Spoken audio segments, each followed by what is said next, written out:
What's up, Barefoot Nation? Today I'm going to be doing a autumn garden tour back at my parents' garden.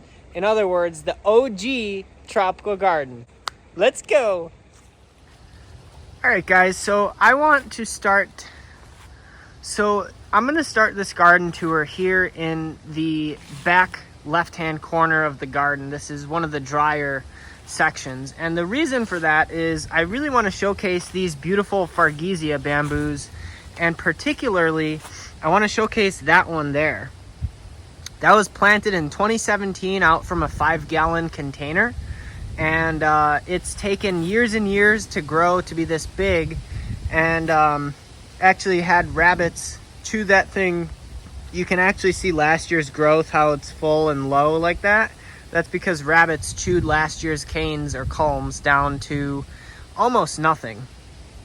So these Fargesias are really cool.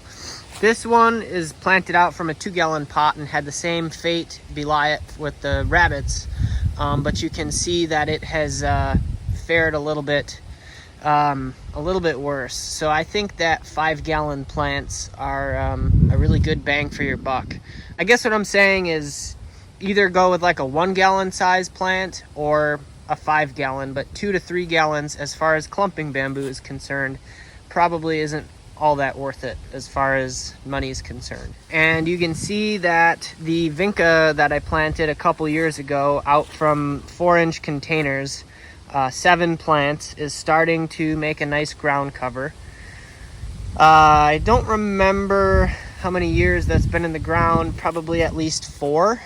But this is, the Vinca minor is really nice because it's a fantastic ground cover that's evergreen in shade or sun.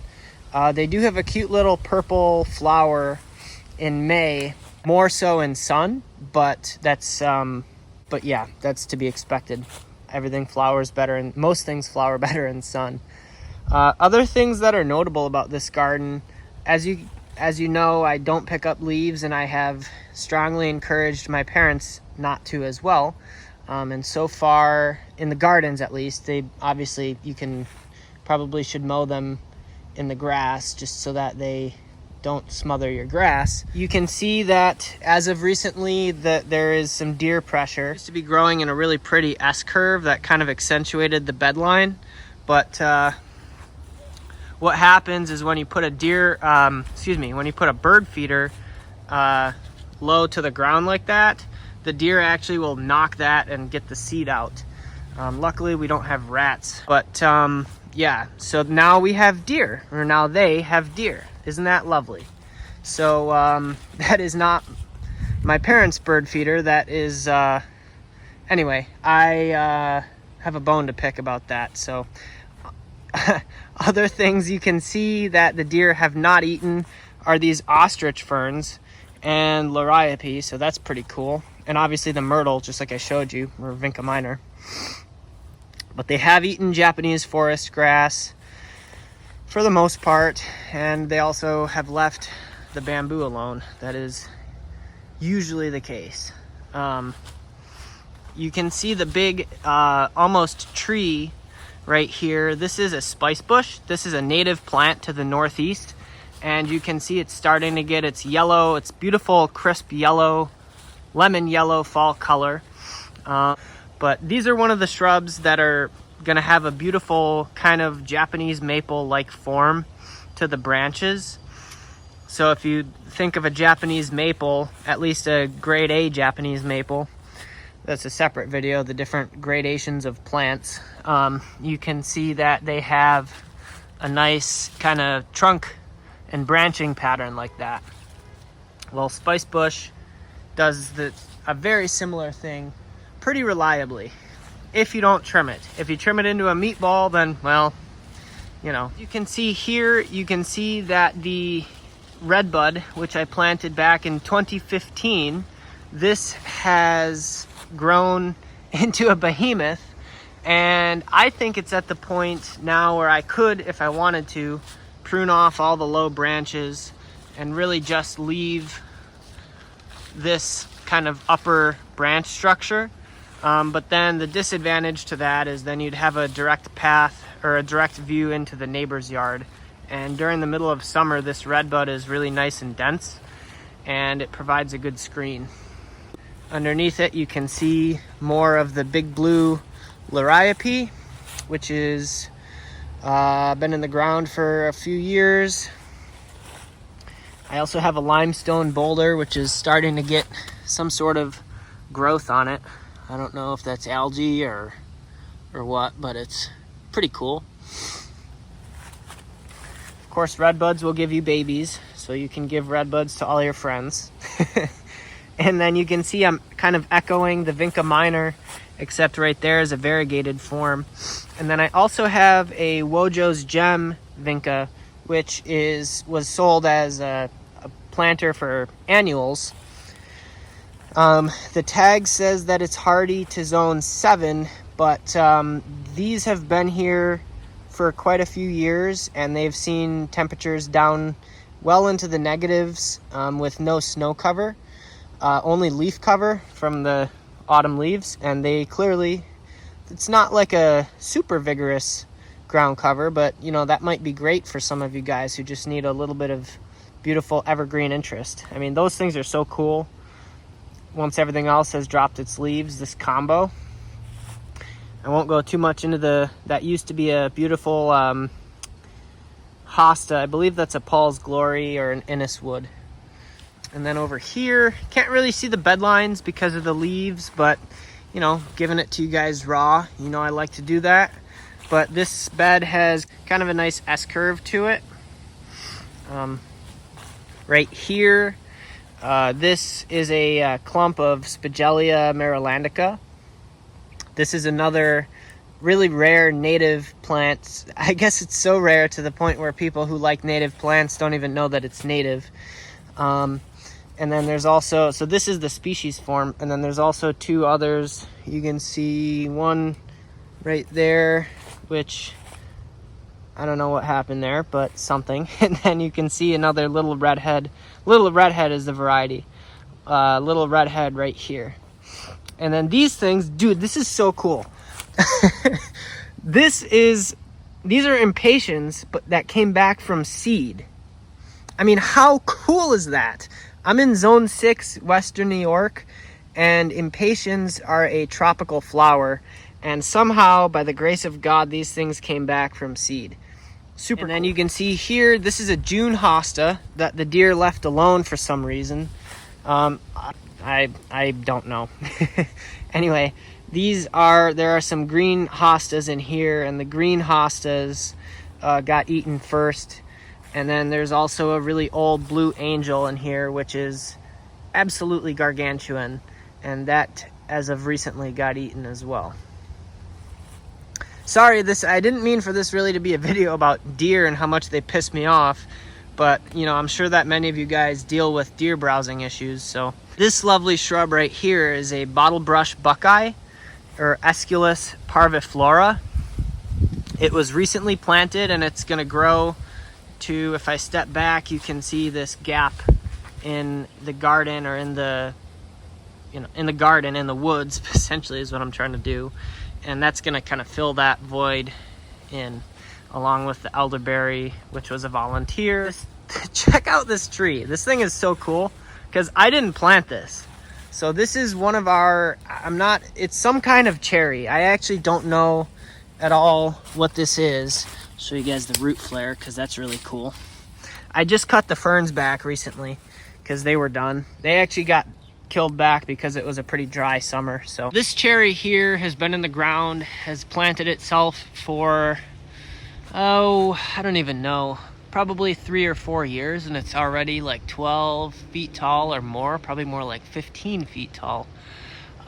Super cool. And then you can see all the holes in the leaves. There's some sort of native or some sort of caterpillar or insect that's using it. And those insects that put holes in the leaves of your plants are food for birds. So if you like birds, unfortunately, that's something to live with to a degree. And the girth it's probably got a caliper of 2.5 inches. And it'd be even cooler if it was a fruiting cherry. This is a river birch, and this was planted in 2017. I don't remember the container size, but it was 7 or 8 feet tall. And now this beautiful tree, which is probably easily 30 feet tall. And the other interesting thing about this particular birch is, if I step way back, this tree, that river birch, is filling in the gap in the canopy. So it's growing in a pretty columnar fashion because it's just filling in that void space that, there you go, now you can kind of see the columnar habit. But it's not really supposed to, river birch don't grow as a columnar tree. Granted, it's possible that this is a form that I got accidentally and it's columnar. But again, I think it's just filling in the gap in the canopy between that Norway maple and that oak. This is kind of the opposite side to the view outside the family room. This garden is mostly native plants. There is a big old patch of purple coneflowers, and these are in way too much shade because they're just about 5 feet tall. So that coneflower could have reverted back to the species Echinacea purpurea, because that particular sprout is 5 feet tall, and the petals were a little bit different when it was in flower. But I do not cut these down until springtime because the goldfinches will perch on top of those and peck the seeds out way more readily than they do black-eyed Susans. This yellow small shrub here is a native plant called summersweet. And the summersweet is a beautiful, this is a cultivar. I believe it's called Sugartina crystallina. I don't know who names these plants, but it's kind of fun to say these goofy names, especially working at a nursery. So Sugartina crystallina is a dwarf summersweet. This shrub here is filling out beautifully into the 3x3 circle that it was supposed to be. You can see also, it also looked like there were some flower buds on it, which is bizarre because it's mid-October and it's supposed to flower in August. Moving along here, this is just a patch of standard daylilies. This is just Hemerocallis fulva, just the nice orange ones that you probably see alongside the road. So these actually do very well even in full shade. But what I did is when they start to look crappy in the middle of summer, I just go in and cut them to the ground, and that will help them to regrow. And then you don't even have to pull away the cut foliage. You can just let it sit there as mulch, natural mulch. This hosta right here is one of the giant hostas, as you can see. It's a variety called Zounds, and I love that name. I bought that plant because of the name. And you can see over there, that hosta is called Sum and Substance. So this whole bed basically was planted in 2014 with a few exceptions. The Zounds hosta was planted somewhere else on the property, and I transplanted it to this location when I took my Empress Wu to my house. You can also see here that there's more of that burgundy glow ajuga, which I have in that bed back over there. So one of the ways that you can have a cohesive garden design is by repeating certain plants throughout the garden where it's appropriate for them to grow. So this plant here is called Pink Turtlehead, this big floppy mess. I think it's in too much shade at this point. Again, back in 2014 when this plant was planted, it got a lot more sun. But one of the things you can do early in spring is when the plant is about a foot tall with these plants that flower on a single stem, is you can cut the stem, you can give them a light trimming in spring, and that'll encourage them to bush out. And so I'm told that will kind of help the plants to not flop over quite so bad. So you can almost see the plant is kind of telling you what height it needs to be cut back at, and that's just about that 4-inch mark. I have never done that with this plant because I'm always too busy in spring, but it's probably worth doing just so that it looks good this time of year, especially as it's hanging on to its last couple flowers.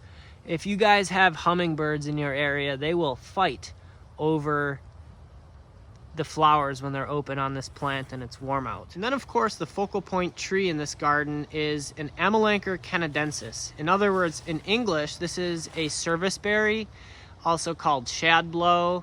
There's all sorts of other names for this tree, but basically the serviceberry or Amelanchier is a beautiful small tree that generally grows kind of at the edges of woodlands. That's exactly where this tree has been planted, is under the canopy of that white oak. And then basically at the edge of all these trees, the serviceberry and the redbud both are woodlands edge trees. You can also see another spice bush right there. So in this garden, you can see my beautiful yellow groove bamboo. And this plant I planted in 2016, or I'm actually gonna try to have a professional help me dig out this bamboo with a tree spade. Because this is a running bamboo, it does need to be controlled. It will produce, as you can see, these runners. And basically the way they like to be shallow in the soil, I have a whole video on this, but these runners like to be shallow in the ground. And so basically what you would do is you just form like a perimeter kind of where you want it to stop, and you'd cut these. But I haven't been here to control the plant. So in front of the bamboo and that limelight hydrangea, these are iris versicolor. And there's basil and lily of the valley and a butterfly bush.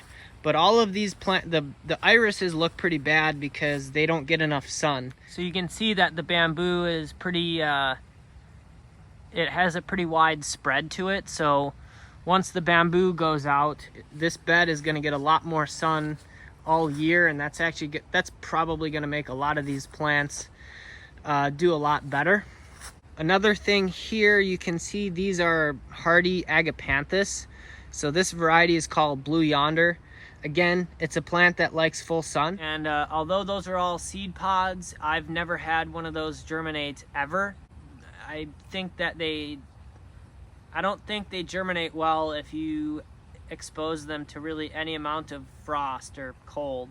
Agapanthus have the potential to be invasive in more warm climates. I know in Australia they can have a problem with them. But the thing with non-native plants with these seed heads is all you have to do is cut that stalk off at the base of the plant, and that will prevent the seeds from sprouting and spreading where they shouldn't. And that would literally remove probably 50% of plants that are considered invasive, is just by proper gardening and deadheading. And then here you can see these hostas are pretty close to the house, so I don't think the deer want to get that close yet. But they're very brazen animals. But yeah, this is just another patch of that Albo marginata hosta. And so when they're all growing, there's some over there, there's some on the other side of those bananas, which I'll get to in a minute. And then there's some right here. And so that's good garden cohesion. So this clump here was planted in 2019 out of a 4-inch container.